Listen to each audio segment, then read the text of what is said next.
Hello, I'm going to do a demonstration here on my take on the classic late 1950s Fender Champ 5F1 circuits.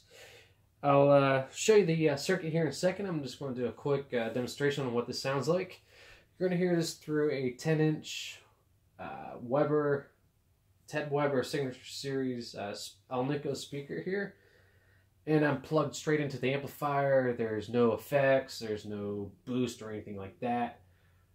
There's no other speakers or cabinets anywhere. It's just through this amplifier. And the amp volume is at 5.5. I'm going to start guitar at 9 on the volume. I'll take that up to 10. Start off on the bridge position. And just play a few basic chords here. Play a scale. I'll turn the amp up, get a little distortion out of it. And like I said, after this here, I'll show you the circuit here and some of the changes I made.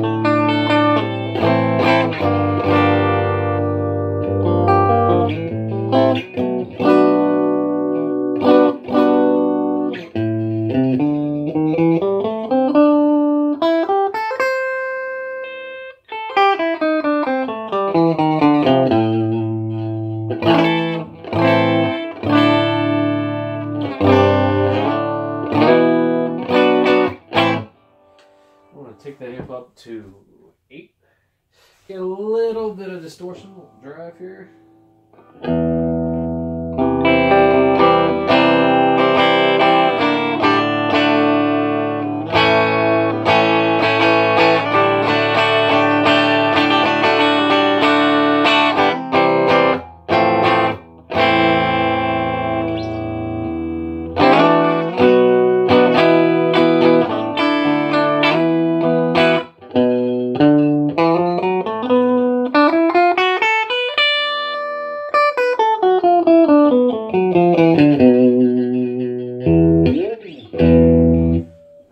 Take this up to 10. And it does go up to 12 as the normal 5F1 does, but I'm just going to keep it here. I really do like the perfect amount of distortion, breakup here, and great drive. Take the guitar up to 10 as well. I'm at the bridge pickup. I'll go flip around through the other pickups, and then I'll do a little tour of the circuit here.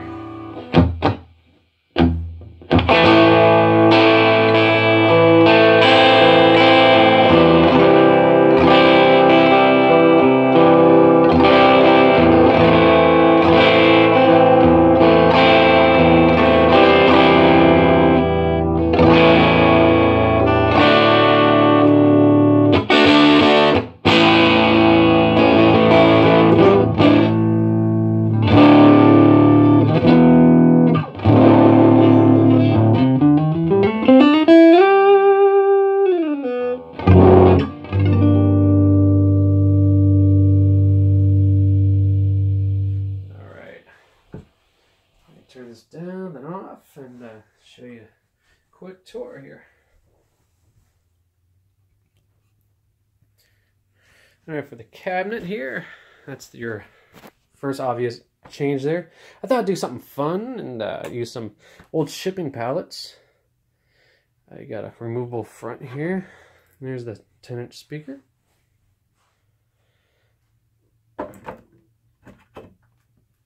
Alright. Spin this around.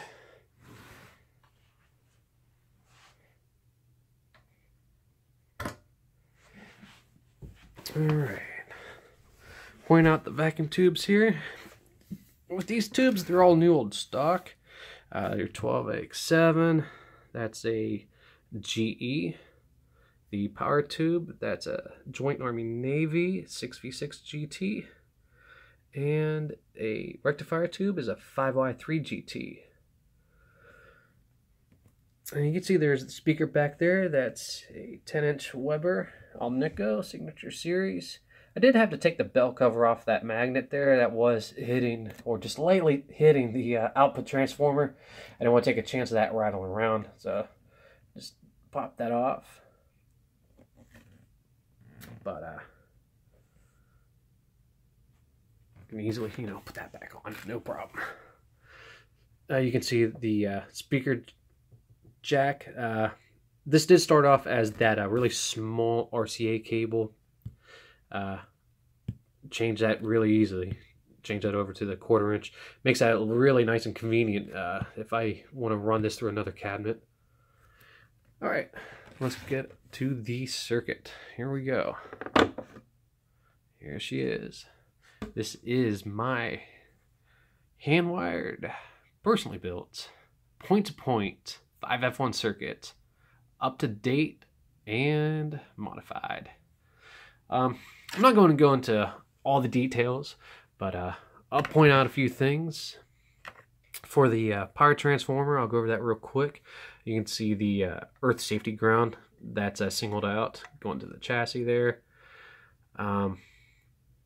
The AC line in, the neutral, that white wire there, that's going to a primary off the power transformer.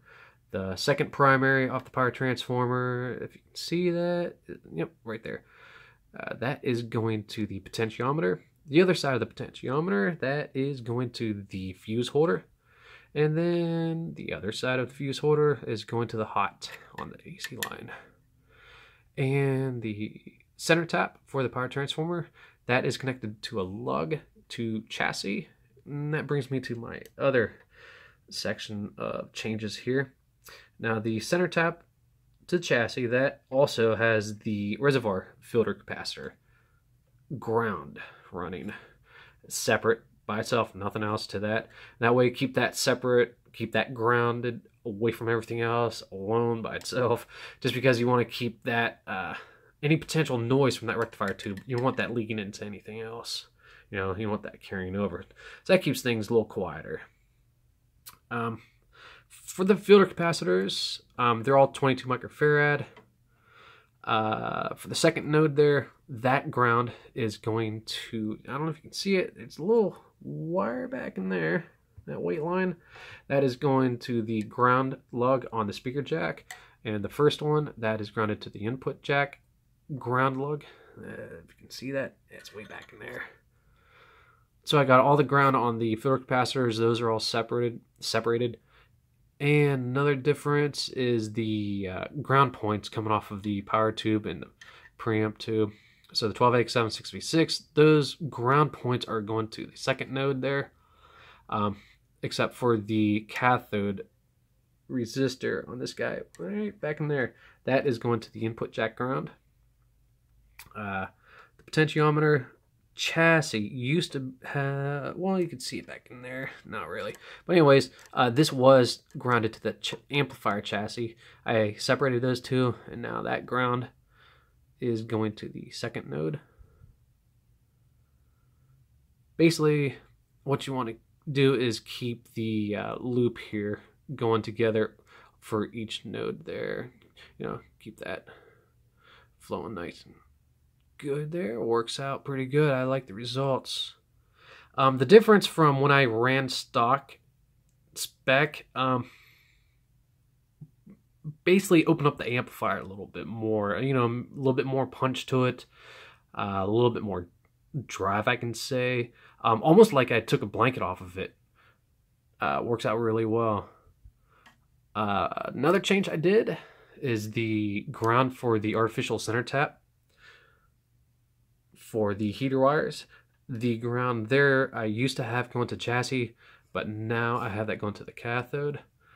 You can see that line right there, and what that does, that elevates it and reduces 60 hertz of hum. Other than that, there's a few little things I'm probably not going to get into 100% everything, you know, but that's my take on the 5F1 circuit. This took me about 2 to 3 days, you know, working and using my free time. A lot of fun.